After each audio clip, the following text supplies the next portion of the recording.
So here's the solution aspect. What's the solution? Well, the solution is we got to dig a little bit.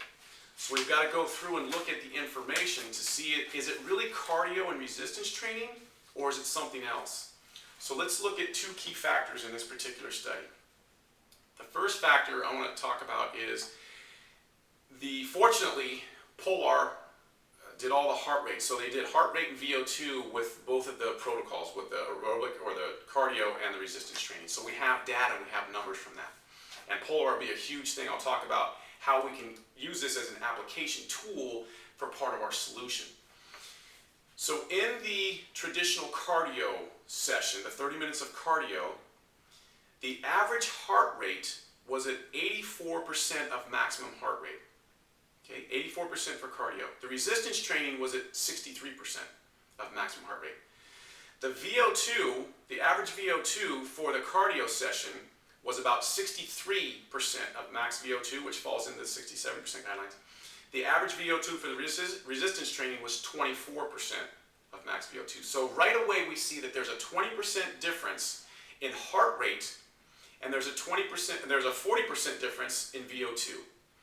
So what that's telling us between the two protocols is that the difference was a massive intensity difference. So this leads us to something else. When we go back and we look at the methodology says that the only commonality between the two protocols was the duration of time.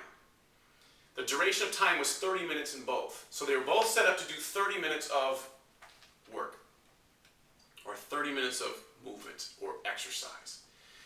And so when we look at the 30 minutes were not equal because it wasn't done at the same intensity. So is it possible that intensity is the actual factor that has the impact on the brain? And if you've read other research, then you're shaking your head going, yeah, absolutely. So that's what I want to kind of drive home is we've got to dig a little deeper, that's one. Two, we've got to define our terms, and this goes where PTA Global becomes a great bridge. Is for us at PTA Global, exercise is simply a movement pattern plus force. And for those of us that live on Earth, all movement is exercise because we live under gravity, so we're always under force. So any movement is an exercise.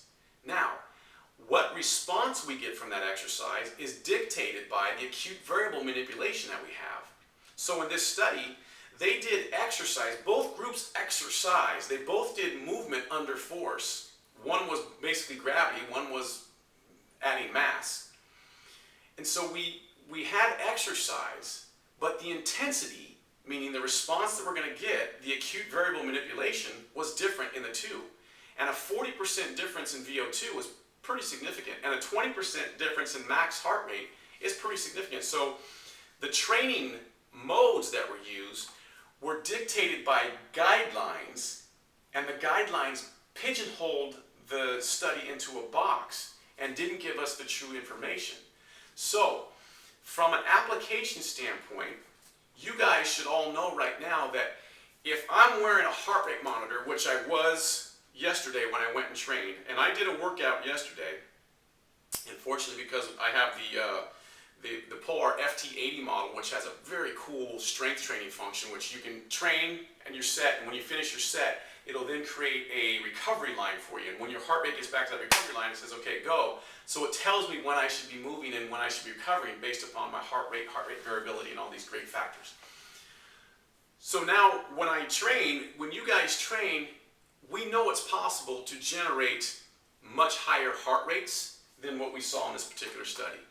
We know that if I can generate a higher heart rate, the chances of my VO2, my average VO2 going up is probably going to correlate significantly. So I can change and manipulate my resistance training to match any protocol that I want to.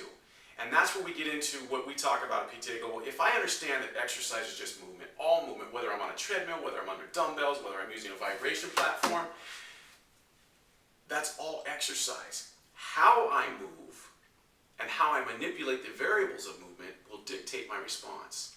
In my last workout that I did yesterday, when I went through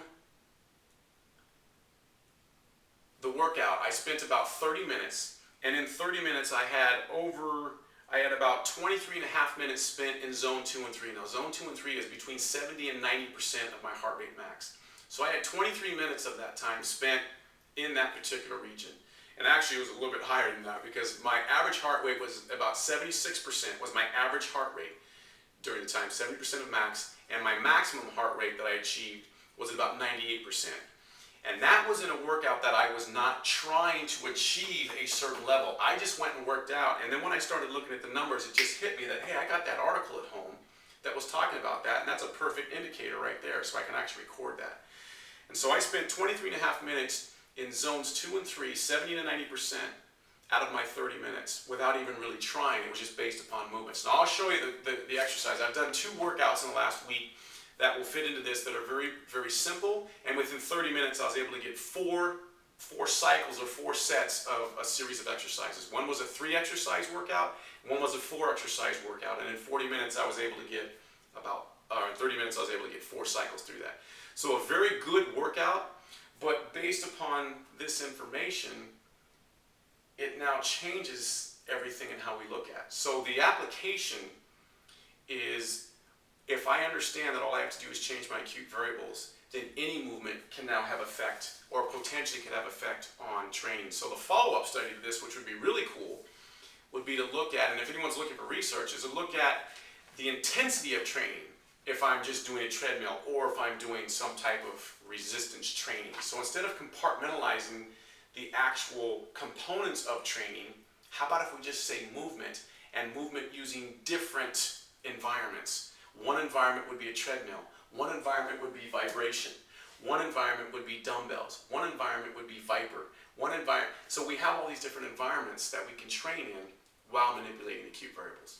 So don't want to belabor that. I just wanted to give you some information, talk about where we stray, how we sometimes get off base and we start segregating things, and then how we can get back on track by defining our terms and realizing what exercise and movement is all about, and then how the acute variables can become so powerful and how that can specifically address and look into creating different responses in us. And how we can use tools like Polar to draw out and give us credible feedback on how we can manipulate things. So if I have someone wearing a heart rate, I can be very specific and know where they're at when they're training to make sure I can keep them in a range that's going to be more productive for whatever their goal may be.